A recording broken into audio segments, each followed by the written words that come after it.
দিবে না তো মরেও যেতে পারে। হ্যাঁ, তো এই জন্য আপনাদের বাড়তি খাওয়ার কিছু দেওয়া, যেটা হলো কি ভুসি, যেমন ভুসি, লবণ, তারপরে খল্লি, কুড়া, এগুলি দিলে তার একটা ওই যে খাবারটা দিতে পারেন নাই সেই খাবারটা তার পূরণ হতো, তাহলে দেখতেন শরীর অনেক ভালো হতো।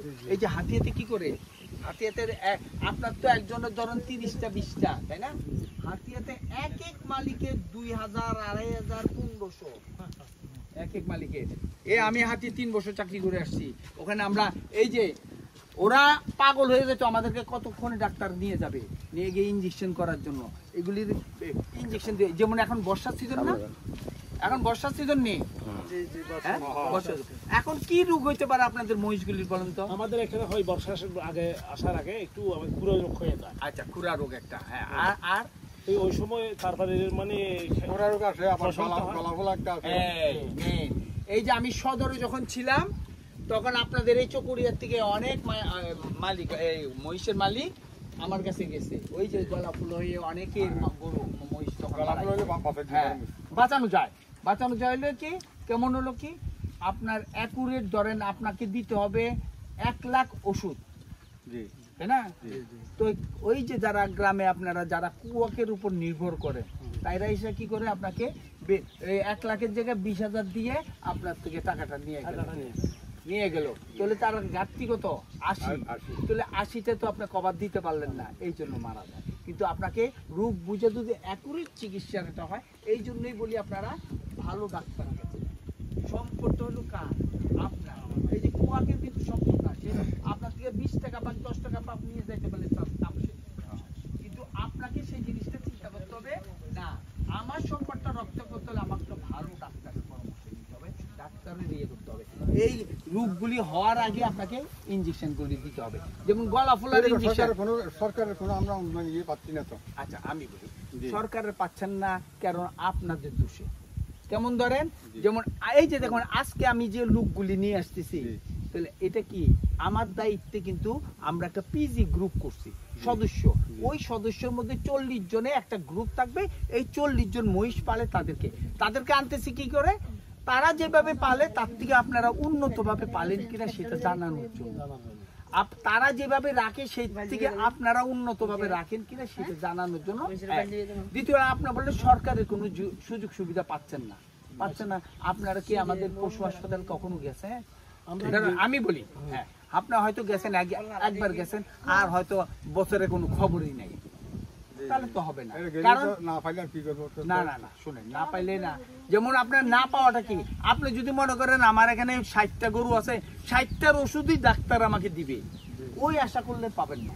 কারণ ওষুধ আসে, ধরেন পশু আমরা এখনো ধরেন আপনি বলতেছেন আপনার সন্তান যদি হইতো এইভাবে পালতেন না, কিন্তু আপনার মহিষটাকে তো এইভাবে পালিয়ে ফেলতেছেন, তাই না? আমি যে বললাম ভুসি খাওয়ানো, আপনি হয়তো বলবেন আপনি চিন্তাও করেন না, আপনি হয়তো আপনি কখনো চিন্তাও করেন না। আপনার মহিষগুলিকে কি করতে হবে? টিকা দিতে হবে, আলাদা খাদ্য দিতে হবে, ভালো পরিষ্কার সুপেয় আমরা যে পানিটা খাচ্ছি ওই পানিটা দিতে হবে, 3 মাস পর কৃমির ওষুধ দিতে হবে। তো আপনারা কি এটা চিন্তা করছেন? কিন্তু ছেলে হইলে তো ঠিকই একটু অসুখ না হইতেই হাসপাতালে নিয়ে যান, কিন্তু আপনি মনে করেন এই মহিষটা যদি মরতে নেয়, তোর করলে জবাই করে হলেও আমরা তো খাই ফেলতে পারবো, কষাকে দিয়ে ফেলতে পারবো, কিছু পয়সা হলে পাবো। কিন্তু আপনি তো মনে করেন আমার সন্তানটা যদি মরতে নেয়, তাকে জবাই করলেও কেউ নিবে না, অথবা এই সন্তানকে আমি জবাইও করতে পারবো না। ওই যে তো আপনারা কি করছেন, ওই যে টিকাগুলি বর্ষার সময় দেন না, আপনারা যোগাযোগ করতে হবে আমাদের। এই বর্ষার আগে, যেমন এই যে গলা ফোলার টিকাটা বছরে একবার দিতে হয়। কয়বার দিতে হয়? একবার দিতে হয়। আর খুরা পিরের টিকাটা কয়দিন পর দিতে হয়? 6 মাস পর। না, এই তো ভুল, আপনার একটা তথ্য, 4 মাস পর। হ্যাঁ, 4 মাস পর। তাহলে আপনার যদি না জানা থাকে, তাহলে তো আপনি মনে করলেন আমি একবার দিছি, আবার 6 মাস হোক তারপরে দিব, এর মধ্যে তো খুরি ফিরে আসেই গেল। হ্যাঁ, তাহলে তো আপনার আক্রান্ত হলে এই যে খুরার ওষুধটা, হ্যাঁ 4বার দিলে 3বার দিলে হবে। আর আরেকটা হলো যে এই যে বাচ্চাগুলি যেগুলি ছোট বাচ্চা, এই খুরি পিনা যদি 6 মাসের নিচের বাচ্চার হয়, আমি বলবো 100-র মধ্যে 99.5টা বাচ্চা মরে যাবে। এমনও হইতে পারে আপনি বলতে পারেন আমি তো ডাক্তার এনে চিকিৎসা করছি, এমন হইতে পারে ডাক্তার এখন আমি ডাক্তার, তাই না? আপনি বললেন আমার বাচ্চাটার খুরি পিড়ে হয়েছে, টিকা দেন অথবা ওষুধ দেন, ডাক্তার আমি চিকিৎসা করলাম। এমনও হইতে পারে আপনার চিকিৎসা আমি অর্ধেক ঢুকাইছি, এর মেয়ে আপনার বাচ্চাটা মরে গেছে, তাহলে আপনি তখন বলবেন কি এই ডাক্তার ন বুঝে এই উল্টা ওষুধ দিয়ে মরে গেছে। হ্যাঁ, ভুল চিকিৎসা।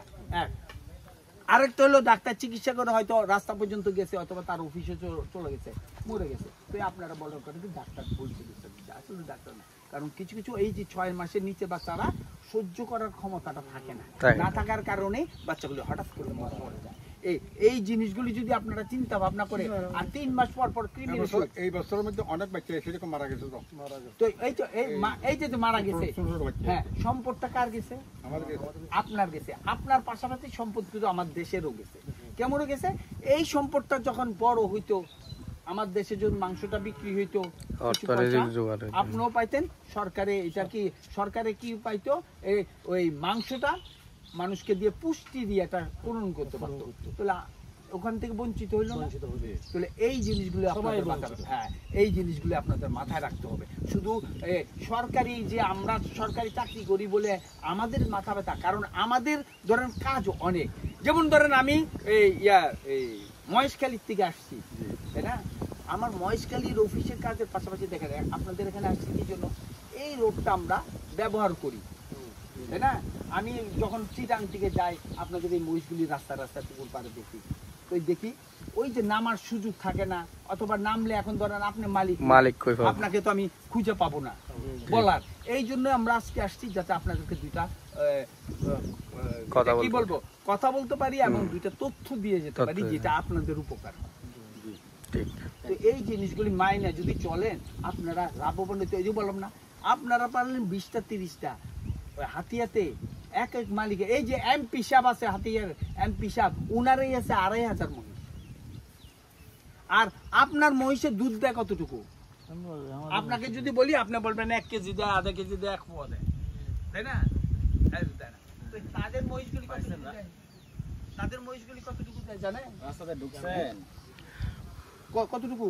আচ্ছা, তাহলে এদিকে আসেন, কলেজ রোডে, কলেজের পাশের গলিটা, এটা কোন রুট বলে? এটা মানে কোন খেলি মতো সালাউদ্দিন